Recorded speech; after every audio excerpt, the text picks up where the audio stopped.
ब्राह्मणों को समाज में सबसे ऊपर स्थान दिया। अब ब्राह्मणों ने सोचा हमें थोड़ी सुरक्षा चाहिए, तो दूसरा नंबर क्षत्रियों को दे दिया।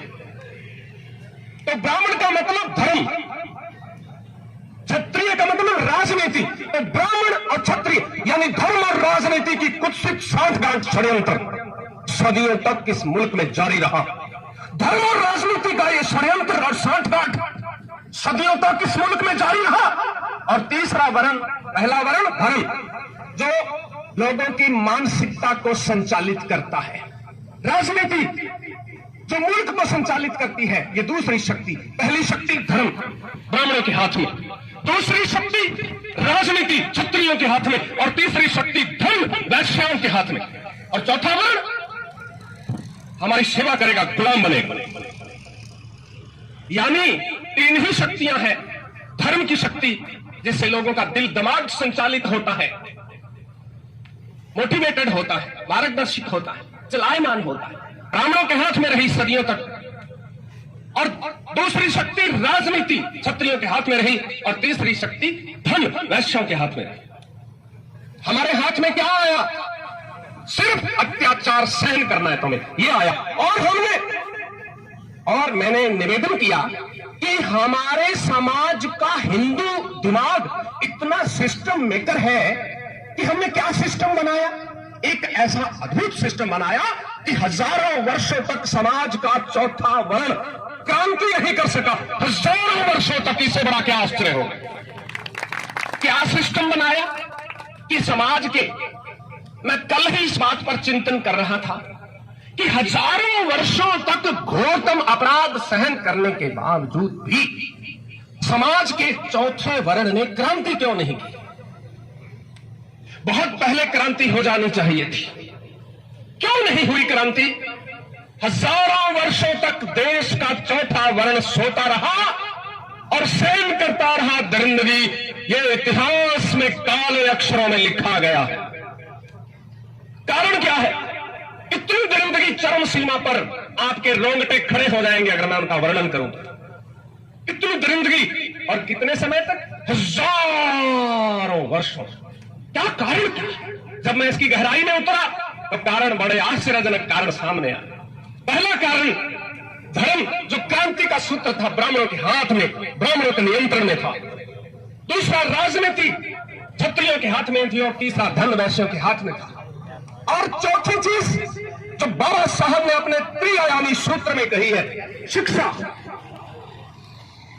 सिस्टम मेकरों के द्वारा बहुत सिस्टम मेक किया गया कि जिससे हजारों सदियों तक समाज का चौथा वर्ण क्रांति नहीं कर पाया। वो सिस्टम मेकरों की चालाकी थी। क्या चालाकी थी? पहली चालाकी, शिक्षा से इस वर्ग को दूर रखा जाए। स्कूल में प्रवेश वर्जित था, गुरुकुलों में प्रवेश वर्जित था। शिक्षा नहीं होगी तो क्रांति नहीं होगी। यह षड्यंत्र था, पहला षड्यंत्र। और अगर किसी गुरुकुल में हमारे वर्ण का कोई व्यक्ति जाता है तो उसे अपमानित किया जाए, वो जाना ही स्वयं ही छोड़ दे। शिक्षा से इस वर्ग को दूर रखा गया। क्रांति शिक्षा से आती है मेरे दोस्तों, पहला कारण। दूसरा कारण, धन से दूर रखा गया, वैश्यों के अधीन कर दिया गया धन। और तीसरा, राजनीतिक सत्ता शक्ति से दूर रखा गया। तो बताओ क्रांति कहां से होगी? कर्मण्यवादी का आस्ते मां फलेषु कदाचनम, गीता के ये श्लोक हम दोहराते रहे। और मैं बहुत बड़ी बात कहने जा रहा हूं दोस्तों, आज हमारे समाज में आज भी सत्य को कहने का साहस नहीं है। जिस कौम में सत्य को कहने का साहस समाप्त हो जाता है, सदियों तक वो कौम सदा के लिए गुलाम हो जाती है।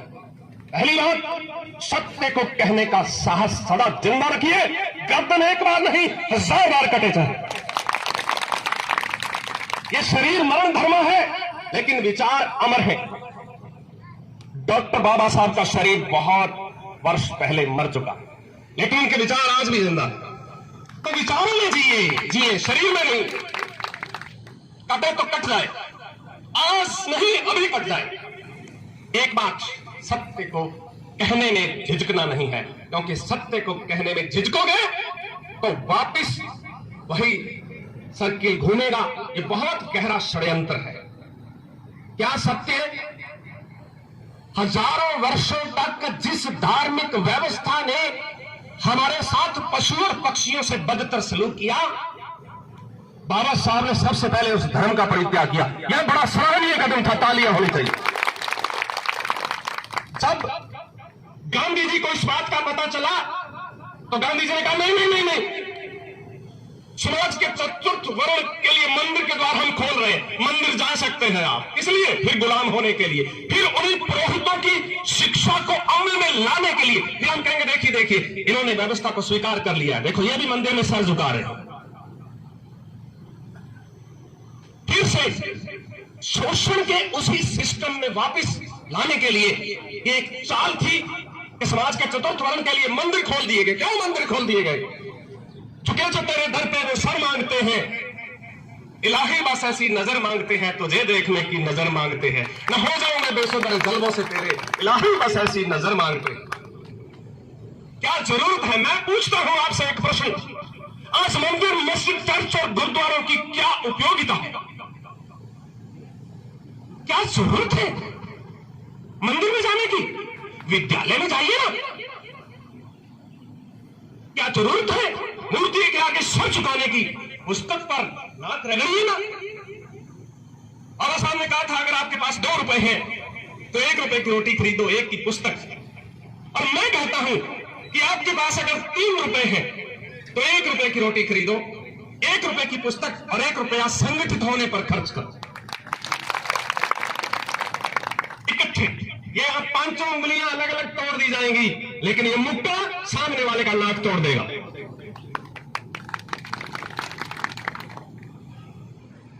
3 रुपए दो, आओ, बार बार पुकारो, और बार बार पुकारने पर भी कोई ना आए तो तुम बैठो मत। तुम्हारे पुकारने पर भी घर कोई ना आए तो चल अकेला, चल अकेला, चल अकेला, चल अकेला। हारना नहीं है। फिर भी एक बाबा साहब की मूर्ति लगी है संसद भवन के बाहर।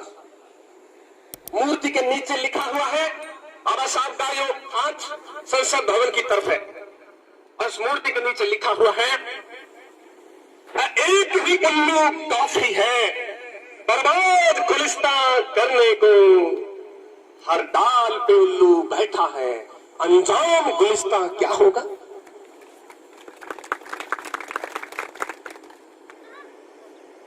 पूना एक्ट के विषय में आप जानते हैं दोस्तों, पूना एक्ट के संदर्भ में डॉक्टर भीमराव अंबेडकर जो मांग उठा रहे थे वो न्यायपूर्ण थी। क्यों थी न्यायपूर्ण? क्यों थी न्यायपूर्ण? कारण बताओ क्यों? क्योंकि 7000 वर्षों के ज्ञात इतिहास में समाज का चौथा वर्ण शोषण और अत्याचारों का शिकार होता रहा है। उसके सारे अधिकार छीन लिए गए और 7000 वर्षों तक उसे पीड़ित किया गया। तो अब उन्हें अधिकार मिलना चाहिए। ये अधिकार कैसे मिलेगा? गांधी जी ने कहा ये अधिकार की जरूरत नहीं है, हिंदू समाज टूट जाएगा। तो पहले सोए हुए थे, जब अत्याचार कर रहे थे तब होश नहीं था कि हिंदू समाज टूट जाएगा? तब होश नहीं था, अब होश आया। ये वर्ग भी उन्नति करे बराबर, दूसरे वर्ग भी उन्नति करे, सबको समानता के अवसर मिले। अरे भाई मुझे एक बात बताओ, एक व्यक्ति के 10 सालों से एक व्यक्ति के हाथ पैर बांध के आप यहाँ रेड़ दो, और एक व्यक्ति डेली व्यायाम करे और डेली दौड़ लगा रहा है। एक आदमी, 3 आदमी डेली दौड़ लगाते हैं सुबह शाम, और एक आदमी के हाथ पैर बांध के यहाँ डाला हुआ है 10 साल तक, और 10 साल बाद उसके हाथ पैर खोल के कहो कि लड़कों भी बराबर दौड़, समानता का अधिकार है। अरे उसके हाथ पैरों को लकवा मार गया, वो कैसे दौड़ेगा? उसको स्पेशल ट्रीटमेंट की जरूरत है, और यही स्पेशल ट्रीटमेंट पूना एक्ट में डॉक्टर भीमराव अंबेडकर साहब इसकी मांग कर रहे थे। इस वर्ण के हजारों सदियों तक हाथ पैर बांध के तुमने डाल रखा है, हमारी सोच को लकवा मार गया है। यानी क्यों नहीं क्रांति हुई? क्योंकि हमने मान ली वो दकियानुसी सिस्टम मेकरों की वो सिस्टम की व्यवस्था कि क्या कि पूर्व जन्म में पाप किए हुए हैं, अब भोग ले बंदे। हमारा धर्म, राजनीति और धन पर हमारा अधिकार नहीं है। हजारों वर्षों तक समाज के चौथे वर्ण ने इस बात को स्वीकार कर लिया, इसलिए कोई क्रांति नहीं हुई, इसलिए समाज में कोई महापुरुष पैदा नहीं हुआ। पहली बार हजारों वर्षों बाद एक चमत्कार घटित हुआ कि डॉक्टर भीमराव अंबेडकर साहब का एक दिव्य जन्म हुआ। आप शेरों के लिए तो क्या है, बस फिर मैं उसके बाद बैठूंगा, आपका ज्यादा समय ले लिया। तो ये अंतिम बात, मिलना था इत्तेफाक, आप साथियों के दर्शन हुए, जिंदगी धन्य हो गई, ये इत्तेफाक था, कोशिश से संभव नहीं हुआ। अशोक सर की महानता है, जिन्होंने मुझे कहा कि दिलो साहब आपको चलना है। अरे साहब, हम इस लायक समझा आपने, हम धन्य हो गए, आप लोगों के दर्शन हुए, आपको कोटि कोटि नमन। तो ये आपके लिए एक शेर, मिलना था इत्तेफाक, बिछड़ना नसीब था, अरे वो इतनी दूर हो गया जितना करीब था। मिलना था इत्तेफाक, बिछड़ना नसीब था, वो इतनी दूर हो गया जितना करीब था। अरे मरियम कहां तलाश करे अपने खून को, मरियम कहां तलाश करे अपने खून को, क्योंकि हर शख्स के गले में निशाने सलीब था, हर शख्स के गले में निशाने सलीब था। दफना दिया मुझे चांदी की कब्र में, अरे दफना दिया मुझे चांदी की कब्र में, क्योंकि मैंने जिसको चाहा वो लड़का गरीब था, वो लड़का गरीब था, मैंने जिसको चाहा वो लड़का गरीब था। अरे बस्ती के सारे लोग आतिश परस्त थे, बस्ती के सारे लोग आतिश परस्त थे, अरे घर जल रहा था और समंदर करीब था, घर जल रहा था और समंदर करीब था। तो मेरे साथियों, गुरु गोविंद सिंह महाराज ने कहा है, असूरा सो पहचानिए जो लड़े दीन के हेठ, ऐ पुरजा पुरजा कट मरे कब हुनत छोड़े खेत। एक एक अंग से कटना पड़े चाहे तो कट जाना, हजारों सदियों तक कौम जिंदा हो जाएगी। मैं मरूं तो कल नहीं आज, और आज नहीं अभी, मेरे मरने से अगर कौम जिंदा हो तो मैं लाखों बार मरने के लिए राजी। गांधी जी अनशन पर बैठ गए पूना एक्ट को लेकर। अंबेडकर साहब साफ दिल इंसान थे, अगर वो चालाक होते तो बराबर बैठ जाते अनशन पे कि मैं भी मरूंगा। और ये बात पक्की है कि बाबा साहब पहले नहीं जाते, क्योंकि बॉडी ठीक मजबूत थी। इसलिए बाबा साहब ने कहा, पहला कार्य क्या करो, शरीर को मजबूत और स्ट्रांग बनाओ, फिर दिल और दिमाग को स्ट्रांग बनाओ। शरीर को स्ट्रांग बनाना है और दिल और दिमाग और मन और मस्तिष्क को मजबूत बनाना है। पानी पी सकता है लेकिन शाम पानी नहीं पी सकता, इससे बेहतर और क्या होगा। तो उस समय बाबा साहब संघर्ष के बाद तो कम्युनल अवार्ड 2 वोट का अधिकार दिया गया था। तो पुनः पैक्ट हुआ कि गांधी जी ने आंदोलन कर लिया कि उनको 2 वोट का अधिकार मिल गया। 1 वोट अपने आदमी को दे, दूसरा चाहे अपने को दे, दूसरे होते हैं, तो सत्ता कौन के हाथ में आएगी। और जिसके हाथ में सत्ता आती है चाबी उन्हीं के हाथ में होती है और वो आगे बढ़ता है। 500 नाहरों ने खत्म कर दिया। अब 28,000 में 500 का भाग दे दो, उसमें कितना आएगा, 56 आएगा। देख लेना आप, 56 तब कहते हैं 56 इसका सीना, समझ में बैठी। और भैया के ये एक शिक्षा ही एक ऐसी है जो आपके मतलब आदमी का क्या पहचान। बाबा साहब भीमराव अंबेडकर तो कोई अब संविधान लिखने नहीं देता, आपको पता है। उनको तो सरदार वल्लभ भाई पटेल ने स्पष्ट कहा था कि तुम्हारे लिए दरवाजे, खिड़कियां, रोशनदान, ये पार्लियामेंट में तुम्हारे लिए क्लियर कट बंद है, तुम्हें हम उसके अंदर भी नहीं घुसने देंगे। तुम कैसे पार्लियामेंट में आओगे, कैसे बोलोगे और कैसे हमारे से चर्चा करोगे।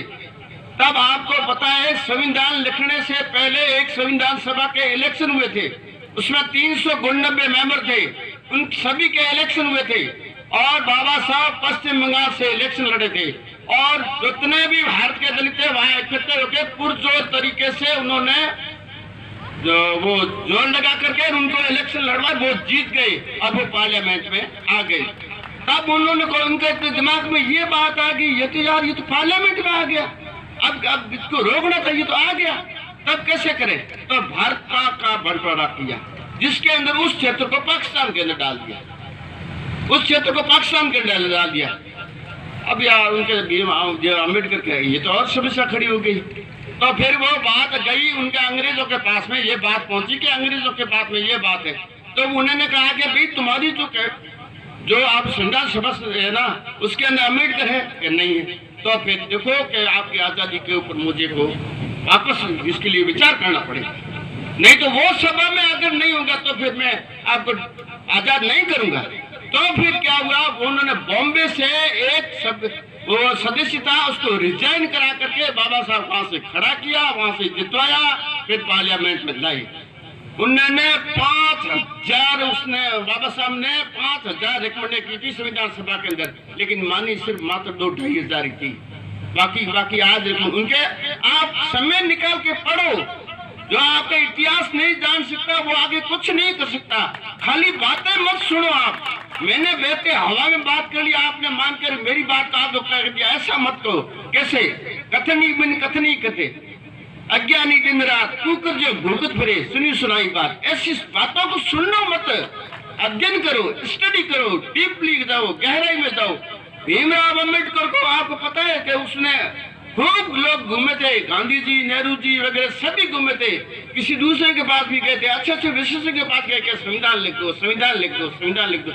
अरे उन्होंने कहा यार मेरे पास क्यों आते हो? तुम्हारे पास तुम्हारा जो सबसे महान आदमी जो विशेषज्ञ है वो बैठा, अम्बेडकर उनसे लिखो ना, हम तो उनके आगे कुछ नहीं है। तब उनकी मजबूरी थी, बाकी कोई नहीं लिखने देता था उनको, ऐसा था। और इसीलिए भाई लोगों आप भी है, अब कैसा समय आ रहा है ये आपको पता है कि शिक्षा के बिना आपको कोई कुर्सी पे ही नहीं, क्या पंडाल में नहीं बैठने देगा। आपको पता है कुर्सी पे बैठने के लिए भी आपको अधिकार दिए थे अंग्रेजों ने। बाबा साहब ने स्वतंत्रता की लड़ाई नहीं लड़ी थी, किसकी लड़ाई लड़ी थी? उसने दलितों की लड़ाई लड़ी थी। तो दूसरे नेता लड़ रहे थे आजादी के लिए, तब उसने कहा मैं आजादी के लिए लड़ूंगा, मैं तो मेरे दलितों की लड़ाई के लिए लड़ूंगा। भी दिया, लेकिन अम्बेडकर जयंती बाबा साहब भी नहीं चाहते थे कि मेरे जाने के बाद सारे भारतवासी मेरी जयंती का आयोजन करें।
Bye bye, tata, good bye, गया।